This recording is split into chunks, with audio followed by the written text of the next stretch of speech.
পানিহাটির খবরের দিকে নজর রাখবো। পানিহাটিতে তীব্র রাজনৈতিক তরজা শুরু হয়েছে কি নিয়ে?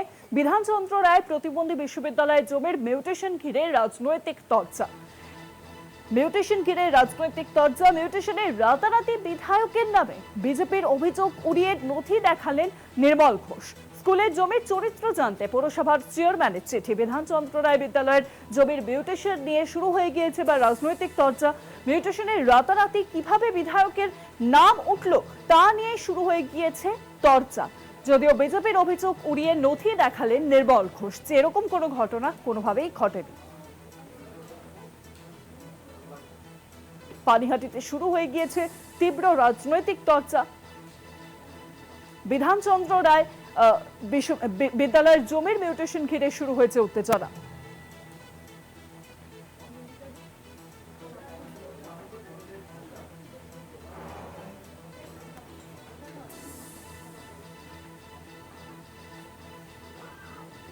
এই ঘটনার ঠিক কি আপডেট আরো জানাবেন, ফোন লাইনের সঙ্গে রয়েছেন প্রতিনিধি জয়ন্ত মজুমদার। জয়ন্ত, যেমনটা অভিযোগ, পানিহাটি ঐতিহ্যবাহী বিধানচন্দ্র রায় প্রতিবন্ধী বিদ্যালয়ের জমি রাতারাতি মিউটেশন হয়েছে এবং সেটা নিয়ে শোরগোল পানিহাটিতে। বিজেপির দাবি চলতি মাসে পানিহাটির বিধায়ক যুদ্ধকালীন তৎপরতায় ওই জমির মিউটেশন নিজের এবং পরিবারের নামে করিয়েছে। তা নিয়ে সমাজ মাধ্যমে তারা আক্রমণ করেছেন এবং তারা বিধায়ককে দূষেছেন গোটা ঘটনার বিষয় এবং কাগজ দেখিয়ে তারা দাবি করেছেন বাম জমানায় জমি রেজিস্ট্রি হয়েছিল সোসাইটির নামে, 3 বছর আগে তার মিউটেশন হয়েছে।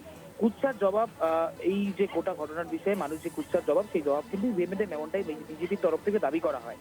এবং বিতর্কে আবহে পৌরসভার চেয়ারম্যান জমির চরিত্র এবং মিউটেশনের বিষয়ে জানতে চেয়ে এক্সিকিউটিভ অফিসারকে চিঠি দিয়েছেন, অর্থাৎ শোকজ করেছেন, কারণ জানতে চেয়েছেন কি কারণে এই মিউটেশন হলো এবং রাতারাতি কাদের নামে হলো, গোটা প্রক্রিয়া মিউটেশন প্রক্রিয়া কিভাবে হলো তিনি কিন্তু ইও সাহেবের কাছ থেকে জানতে চেয়েছেন। এবং এই গোটা ঘটনার বিষয়ে পানিহাটি পৌরসভার 16 নম্বর ওয়ার্ডের পুরপিতা তিনি যেমনটা দাবি করেছেন যে যেখানে মিউটেশন করতে হলে চেয়ারম্যান অথবা পৌরপিতাকে জানাতে হয়, সেক্ষেত্রে তাকে কোনো রকম ভাবে জানানো হয়নি, এমনটা কিন্তু 16 নম্বর ওয়ার্ডের যিনি কাউন্সিলর তিনি দাবি করেছেন। এবং এই গোটা ঘটনার পরিপ্রেক্ষিতে আমরা নির্মল ঘোষের সঙ্গে যোগাযোগ করার চেষ্টা করি। তিনি যেমনটা বলেছেন যে এই অভিযোগ তিনি হেসে উড়িয়ে দেন। তিনি নথিপত্র দেখিয়ে দাবি করেন স্কুল পরিচালনার জন্য সোসাইটি হয়েছে, 2005 সালে ব্যক্তি মালিকানা সোসাইটির নামে জমি রেজিস্ট্রি করেছে। ওই সময় থেকে সেই সময় থেকে কিন্তু তিনি সোসাইটির সভাপতি ছিলেন। দিল্লি থেকে 2 বছরের কোর্স করে তার মেয়ে স্বেচ্ছাশ্রমে ওই স্কুলের প্রিন্সিপাল হয়েছিলেন। নিয়ম অনুযায়ী রেজিস্ট্রিতে নাম রয়েছে।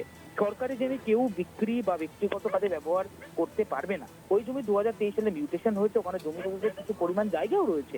সেই পরিমাণ নথিবদ্ধ করা এবং জমির সীমানা নির্ধারণের জন্য সম্প্রতি পৌরসভার অনলাইনে আবেদন করা হয়েছিল। এই ভয়ঙ্কর কুৎসা এবং অপপ্রচার চক্রান্তের জবাব মানুষ আগামী দিনে দেবে। বিজেপির বিরুদ্ধে পাল্টা অভিযোগ জানিয়েছেন পানিহাটি তৃণমূল কংগ্রেসের বিধায়ক, রাজ্য বিধানসভার মুখ্য সচেতক নির্মল ঘোষ। অনেক ধন্যবাদ তোমায় জয়ন্ত। ফোন লাইনের সঙ্গে ছিলেন প্রতিনিধি জয়ন্ত মজুমদার।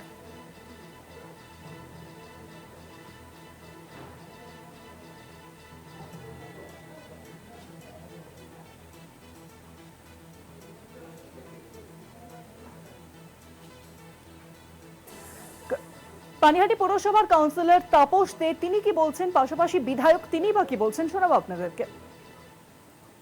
না, আমার কাছে কেউ আসেনি, আমি এই ব্যাপারে কিছু জানিও না। এই ব্যাপারে যদি জানতে হয় মিউটেশন ডিপার্টমেন্টে যান, যারা এই মিউটেশন করেছে তারা এটার সঠিক দিশাটা আপনাকে বলবে। না, আমার কাছে কেউ পারমিশন নেয়নি, আমি এই ব্যাপারে কিছু জানি না। আমি জানার পরে চেয়ারম্যান সাহেবের কাছে জানতে চেয়েছিলাম যে আমার ওয়ার্ডের এরকম এরকম ব্যাপার মিউটেশন হয়েছে। চেয়ারম্যান সাহেব বলছে আমি ব্যাপারটা দেখছি। এই জমি আমরা যখন গ্রহণ করি 2005 সালে, as a president of the society আমি ছিলাম। আজও মিউটেশনে আমি প্রেসিডেন্ট শুধু আছি এবং প্রেসিডেন্ট হিসেবেই আছি। এখানে কোনো ব্যক্তির জমি নয়, কাউকে দেওয়া নয়, কোনো রকম ব্যক্তিগত ব্যবহার নয়। বিজেপি সারা দেশে আজকে অপপ্রচার, আজকে তারা মানুষের গণতন্ত্রকে নিয়েছে।